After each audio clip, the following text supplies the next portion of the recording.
not a lot to take from Kirk today in his press conference. I would say more to take from the depth chart release. And there were positives that came out from not just the depth chart release, but from Kirk's words today. And we'll get this week done with and get this game behind us. And Kirk will be back on the sidelines. And I do anticipate that, as Kirk said today during his presser, it will go off with, without a mark. This will be an easy transition to Seth Wallace acting as the head coach on Saturday. So let's start with the depth chart. Kamari Molton being named RB1. Is that the biggest news, the biggest surprise? Yeah, I think so. Kirk said exactly what I expected him to say. He brought up LeSean's injury that has limited him. And he said LeSean's been back for like 8 to 10 days. So I don't know if that means he's been back full speed 8 to 10 days or what. But there's a reason Kamari Molton is listed as your number one guy. He's a second-year player who's listed ahead of Caleb Johnson, who has started. Jazz Patterson, I don't know if he ever technically started, but we viewed him early in the season last year as probably their best back. And then LeSean, who's a senior and is now healthy. So that says that they obviously really like Kamari Molton. And Kirk acknowledged that today, really emphasized Kamari's vision. So watch for that. A guy who I think, LeSean's proven he's got good vision. I think if I was to break all four down, and we've done that, we've talked about this running back room, but if I was to break the room down, I would say you've got a guy in Caleb Johnson, who is a long strider, big body, really fast due to his, just his athleticism and, again, the long legs. But he's a straight line guy. Like, he's not going to dance much. I think he could still develop better patience, but some guys don't have that, and some guys don't have the vision to accompany speed. So that's how I would describe Caleb Johnson. Jazz Patterson, I think he's maybe got a little bit better vision, but he wants to go, and he's going to hit you hard, and there's a place for that, I think. And then you look at LeSean. I've called him their most complete back up until this point. He's got a good burst of speed. He's got good quickness. He can dance. I think he's their most balanced back, but we'll see. We haven't really seen Kamari Molton in this fashion. So I just would have to think, and I made the comment last night in reacting to the depth chart release, if it was primarily about LeSean being out, having been out, then he wouldn't be listed at all. There'd be no reason to list him. Like, he could still play Saturday. And that brings me to another topic about injuries I want to get to in a little bit. But they could still play him Saturday if he got healthy, but they wouldn't have to list him and create this controversy. I think it's more about what Liddell Betts has said and his opinion, maybe even Tim Lester, and less about what Kirk thinks. Because I think Kirk, at most positions, would go with the older guy if it's anywhere close. This is the opposite. They got older guys in front of him or behind Kamari Molton. And here's a guy who just put on good weight. Apparently, he's got good vision. I'm really excited to see what this young guy who's only listed at 5'9" can do.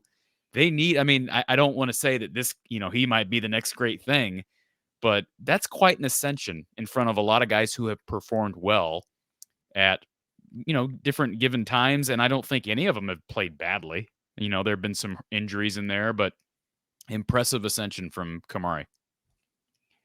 Absolutely. I did not expect to see that. And you've, again, broken down the running back room a number of times. And this running back room has been talked about by us and others as a strength on this team, and to be in the best condition that it's been in from a quality and quantity standpoint, depth standpoint, for quite some time. And we've generally focused on the other three guys. You have certainly talked about Kamari Molton, though. It's not like you've dismissed him at all. You've certainly highlighted what he potentially could do. But when I started to dig in on the show today and saw that Kamari Molton move, I went, whoa, because to your point, let's say he had super impressed in camp, but we got these three veterans, and maybe there's an issue with health and LeSean coming back just here in the last 7 to 10 days, and maybe there's a consideration there, but you still typically choose to be somewhat conservative with the approach or the appearance of shifting roles or shifting places on the depth chart. And even if you had a plan that Kamari Molton's going to play just about as much as these other two guys, well, we don't need to place him number one on the depth chart. So it's a bold statement, and they're obviously he has won the job, I even though don't. everyone's going to play. I Yeah, would think it's been a while since I looked at that 2023 recruiting class, but reflecting back on how everything went down, Kendrick Raphael, who was a 4-star who eventually flipped to North Carolina State, had he stayed loyal to Iowa, I'm guessing Kamari wouldn't be here. Now, I can't say that for certainty without going back and looking because they got Terrell Washington really late as well. But Kamari was a late ad.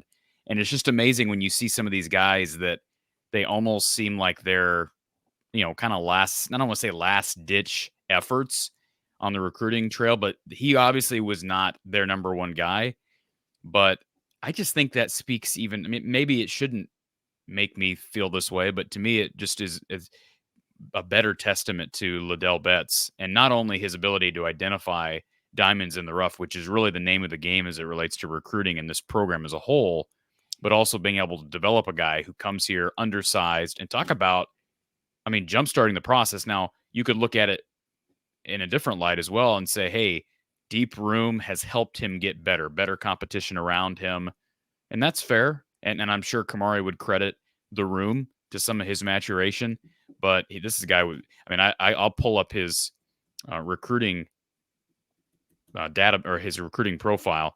I don't believe he was even top 1,000. Let me pull up 247 has got him in his 2023 class. He was about 1,500 in the country.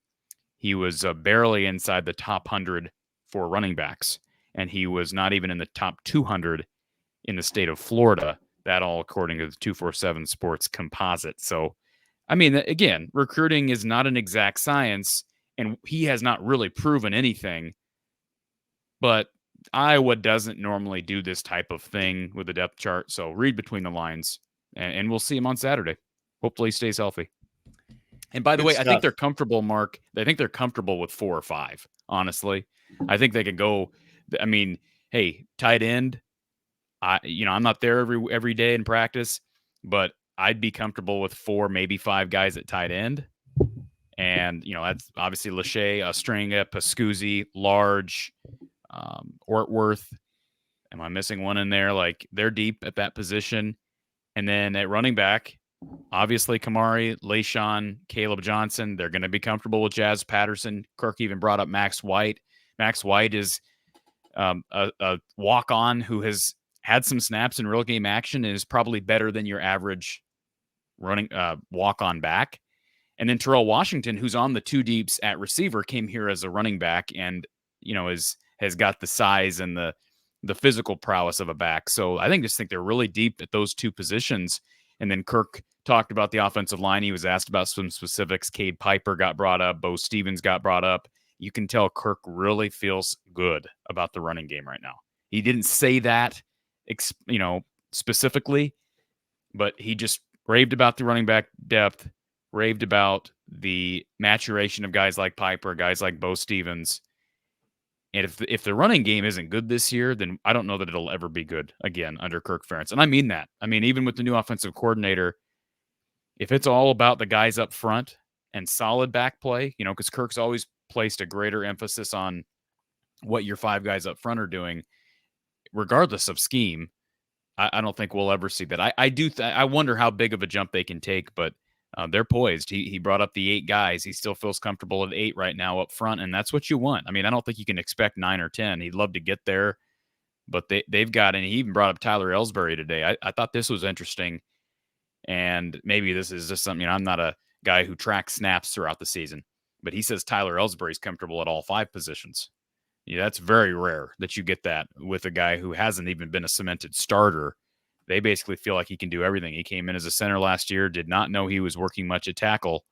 Cade Piper can play anywhere on the inside. Nick DeYoung has played inside and out. The one thing I took away from today that makes me nervous is nothing to do with what Kirk said, but it's what he didn't say. The fact that there haven't been significant injuries. If I recall a year ago in camp, I kind of felt the same way. Like Iowa had this rhythm of injuries through spring practices, spring ball, and fall camps for several years. And then last year, they seemed to stay really healthy through fall camp. And then you get to the season and the ball drops with your most important offensive players in Cade McNamara, Luke Lachey, Eric All.